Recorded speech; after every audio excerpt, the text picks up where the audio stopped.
എൻ്റെ പേര് advocate Judy De Silva. കൽപ്പറ്റയിലാണ് practice ചെയ്യുന്നത്, വയനാട്ടിൽ. ഇതിനു മുമ്പ് വന്ന് ഞാൻ വലിയ 3 കാര്യങ്ങൾ നേടിയിട്ടുള്ളതാണ്. അതിനോടനുബന്ധിച്ച് ആ വിശ്വാസം അടിയുറച്ച് മുമ്പോട്ട് പോയി ദിവസവും രാത്രി 2:30 മണിക്ക് എഴുന്നേറ്റ് 3:30 മണിക്ക് കിടക്കുന്നൊരു സ്വഭാവക്കാരനാണ്. ആ സമയം മുഴുവൻ ബൈബിൾ വായനയും കൃപാസന മാതാവിൻ്റെ പത്രങ്ങൾ വായിക്കാനും മറ്റും സമയം കണ്ടെത്തുന്നു. ഒപ്പം ഞാൻ പ്രാർത്ഥിക്കുകയും എല്ലാ കാര്യങ്ങൾ ചോദിക്കുന്ന ഏത് കാര്യങ്ങളാണെങ്കിലും അത് 1 അല്ലെങ്കിൽ 2 ദിവസത്തിനുള്ളിൽ എനിക്ക് നടന്ന് കിട്ടിയിട്ടുണ്ട്. അത്ര വലിയ അനുഗ്രഹങ്ങൾ നേടിക്കൊണ്ടിരിക്കുന്നതാണ്. അതിനുശേഷം ഞാൻ ഈ കഴിഞ്ഞ പ്രാവശ്യത്തെ ഇത് കഴിഞ്ഞ് ഇവിടെ വന്നതിന് ശേഷം ഞാൻ എൻ്റെ വൈഫുമായിട്ട് ഇവിടെ വന്ന് ഉടമ്പടി എടുക്കേണ്ട ഒരാവശ്യം വന്നു. കാരണം വൈഫിന് കിഡ്നിയിൽ സ്റ്റോൺ ഉണ്ടായിട്ട് ആ കാര്യം നമുക്ക് അച്ഛനെ കൊണ്ടൊന്ന് പ്രാർത്ഥിച്ചാൽ അതിന് അനുഗ്രഹം കിട്ടുമെന്നുള്ള ഒരു തോന്നലായിരുന്നു. ഞങ്ങൾ അങ്ങനെ ഇവിടെ വന്നു. ഞങ്ങൾ അച്ഛനെ കൊണ്ട് പ്രാർത്ഥിച്ചു. ഞങ്ങൾ തിരിച്ച് വീട്ടിൽ ചെന്ന് ഡോക്ടറെ കണ്ടപ്പോൾ ഡോക്ടർ പറഞ്ഞു ഒന്നും കൂടെ സ്കാൻ ചെയ്തിട്ട് വാ.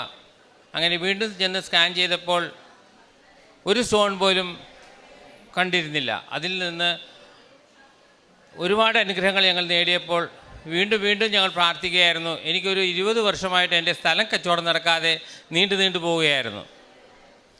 അത് ഞാൻ ഒരു തീരുമാനമെടുത്തു. അച്ഛനെ കണ്ട് ആ ആധാരം ഒന്ന് വെഞ്ചരിച്ച് പ്രാർത്ഥിച്ചാൽ കാര്യങ്ങൾ ഉടനെ നടക്കുമെന്ന്.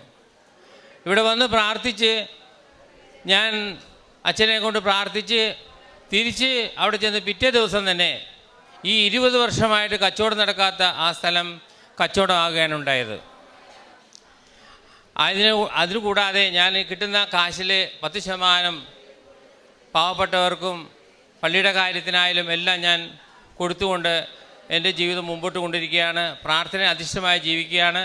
എൻ്റെ ഓഫീസിൽ വരുന്ന ഓരോരുത്തർക്കും കൃപാസന മാതാവിനെ പറ്റി എപ്പോഴും ഞാൻ കൂടുതൽ പറഞ്ഞ് വാചാലനാകാറുണ്ട്. അത് പക്ഷേ ഞാൻ പലപ്പോഴും ചിന്തിക്കാറുണ്ട് അവർക്ക് ബോറടിക്കുമെന്ന്. പക്ഷേ അവരൊന്നും ബോറടിക്കാതെ ഇരുന്ന് മുഴുവൻ കേൾക്കുമായിരുന്നു, ഏത് ജാതിക്കാരാണെങ്കിലും. അതെനിക്ക് വലിയൊരു അനുഗ്രഹമായി. ഞാൻ പല കാര്യങ്ങൾക്കും ഒരുപാട് പേർക്ക് ആ തരത്തിൽ ഞാൻ പ്രേക്ഷിത പ്രവർത്തനം ചെയ്തുകൊണ്ടിരിക്കുകയാണ്. ഹോസ്പിറ്റലിലും പല പാവപ്പെട്ടവർക്കും മറ്റും എല്ലാവർക്കും വേണ്ടതെല്ലാം ചെയ്യാൻ ഞാൻ എപ്പോഴും ശ്രമിക്കുന്നുണ്ട്, ഇപ്പോഴും ശ്രമിച്ചുകൊണ്ടേയിരിക്കുകയാണ്. ഇതിനു മുമ്പ് കിട്ടിയ അനുഗ്രഹങ്ങളൊക്കെ ഞാൻ പറയാത്തത് ഇതിനു മുമ്പ് പറഞ്ഞതായതുകൊണ്ടാണ്. അതുകൊണ്ട് ഞാനത് വീണ്ടും ഞാൻ പറയുന്നില്ല. ദൈവത്തിന് ഒരുപാട് നന്ദി.